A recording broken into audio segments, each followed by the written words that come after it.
Welcome to four sides TV. నేను రేవతి. కొన్ని కోట్ల సంవత్సరాల క్రితం అఖండ గోండ్వానాగా ఉన్న ఈ భూమి ఉపరితలంలో వచ్చిన భారీ చీలికల వల్ల ఆసియా, ఆఫ్రికా, ఆస్ట్రేలియా ఇలా ఖండాలుగా ఏర్పడింది. భూమి నిట్ట నిలువునా చీలడంతో ఏర్పడిన పెద్ద గొయ్యిలో చేరిన నీళ్లే మహాసముద్రాలు. భూ ఉపరితలంలో తరచూ వచ్చే చీలికల వల్ల ఈ ఖండాలు నెమ్మదిగా దూరంగా వెళుతున్నాయని శాస్త్రవేత్తలు తమ పరిశోధనల్లో గుర్తించారు. అయితే భూ ఉపరితలంలోనే కాదు, సముద్ర గర్భంలోని భూమి పొరల్లోనూ భారీ చీలికలు ఏర్పడుతున్నాయని, ఫలితంగా భారీ అగ్నిపర్వతాలు ఉద్భవిస్తాయని తాజాగా గుర్తించారు. సాధారణంగా టెక్టోనిక్ ప్లేట్లు కదలడం వల్ల భూమి పొరలు విడిపోతాయి.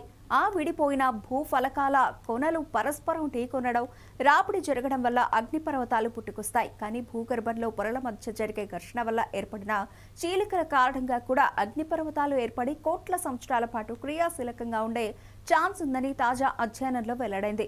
ఈ పరిశోధనకు సంబంధించిన వివరాలు అనేవి నేచర్ జియో సైన్స్ అనే జర్నల్లో ప్రచురితమయ్యాయి. ఖండాల చీలిక వల్ల కొన్ని కోట్ల సంవత్సరాల తర్వాత జరిగే పరిణామాలను శాస్త్రవేత్తలు కంప్యూటర్ స్టిమ్యులేషన్ విధానంలో విశ్లేషించారు.